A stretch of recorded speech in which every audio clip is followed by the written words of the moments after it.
Assalamualaikum warahmatullahi wabarakatuh. The Honorable Mrs. Leni Sayuri Rahmah and all our beloved friends. Good morning, everyone. Now we are going to presentation about the study of language. Before that, let us introduce ourselves. We are from the first group, and the member of group is me, Hasna Quratul Aini, as moderator and the second speaker, and then Kian as the first speaker, and then Ayih as the third speaker, and the last Nadia as the fourth speaker. Okay, Freudian, time is yours. Okay, Hasna, thank you. For the first material, study of language, namely definition of linguistic and definition of language. Definition of linguistic is study of language atau study tentang ucapan manusia termasuk unit, sifat, struktur, dan modifikasi bahasa.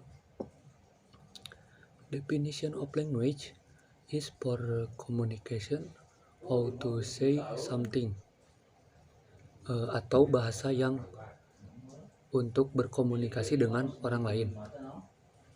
Itulah. Dalam materi ini ada arbitrary dan vokal simbol. For the arbitrary is mana suka, whatever people who give names to things. Jadi arbitrary ini suka-suka orang atau mana suka memberi nama. For example, pen versus pulpen. Pen tersebut berasal dari bahasa asing. Nah, mungkin seorang tersebut susah ngomong berbahasa asing, sulit berbahasa asing. Jadi mereka memberi nama benda tersebut bernama pulpen gitu.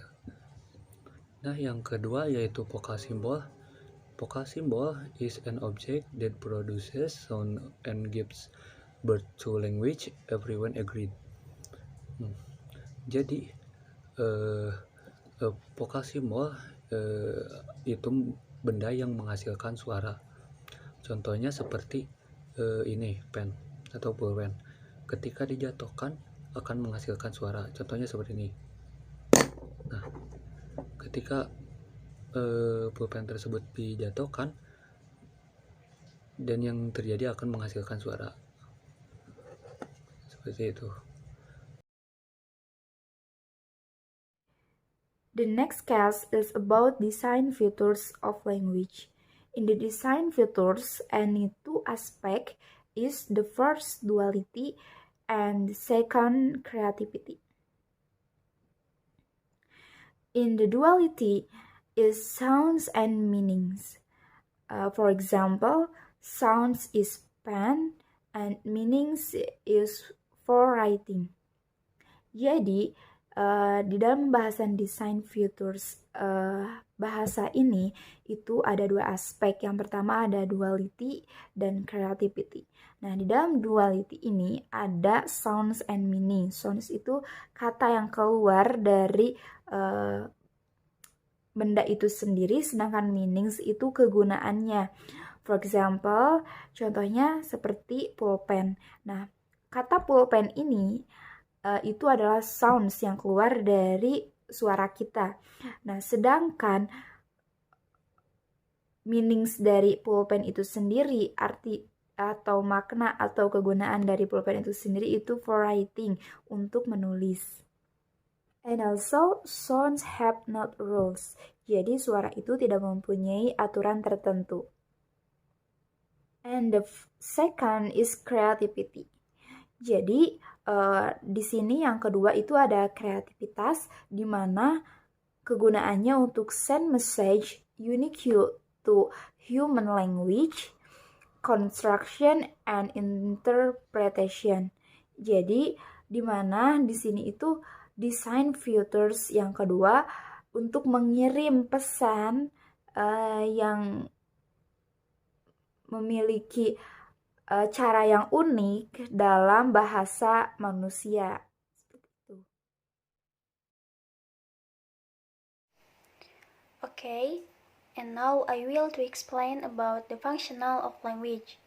And the functional of language are, the first one is informative function. Language is to inform somebody of some information. Fungsi yang pertama dari bahasa adalah untuk menginformasikan atau memberitahu sesuatu kepada orang lain. For example, I am hungry, mom. Ketika saya berkata, "Ibu, saya lapar." Nah, di sini berarti saya sedang memberitahukan bahwa saya lapar kepada ibu saya. Okay, and the second one is interpersonal function. Language indicate the various grades of interpersonal relation, polite expression, and humble word. Jadi fungsi yang kedua dari bahasa adalah untuk menunjukkan hubungan interpersonal, sopan santun, kerendah hatian, ataupun tanda kehormatan yang diberikan kepada seseorang. For example, dear sir or dear professor. Nah, ketika kita mengucapkan dear sir or dear professor, berarti kita sedang menunjukkan tanda kehormatan kita kepada orang tersebut. And the third one is performative function. Language change to something, situation, and status. Jadi sebuah bahasa itu dapat digunakan untuk merubah sesuatu, situasi, ataupun status seseorang. For example, I now declare the meeting open.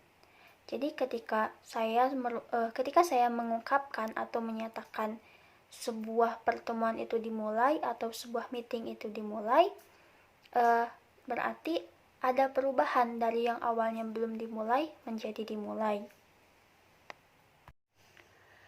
And the fourth is emotive function. Emotive function to show emotion.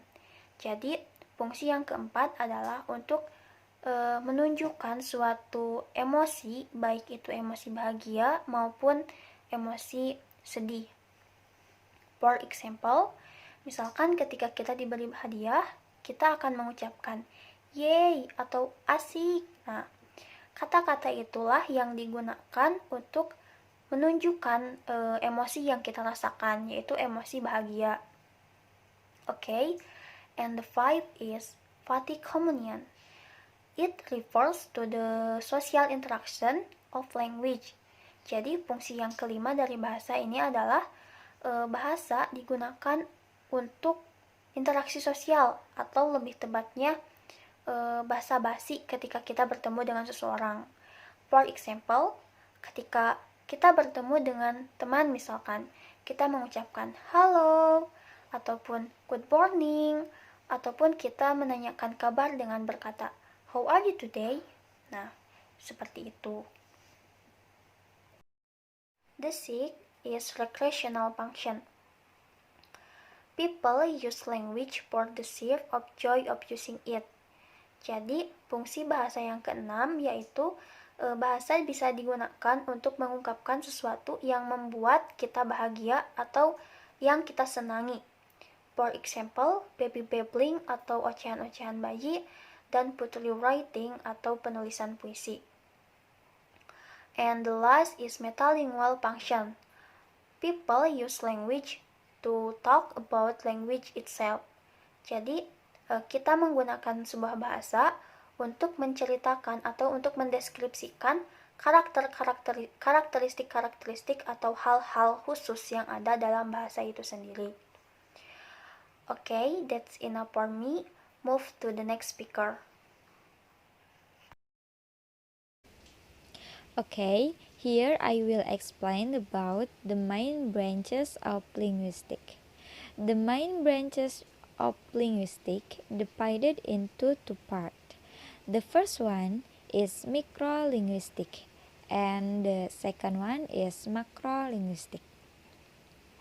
Microlinguistic is a branch of linguistics whose study is concerned with the content of the internal system of language, including phonetic, phonology, morphology, syntax, semantic, and pragmatic.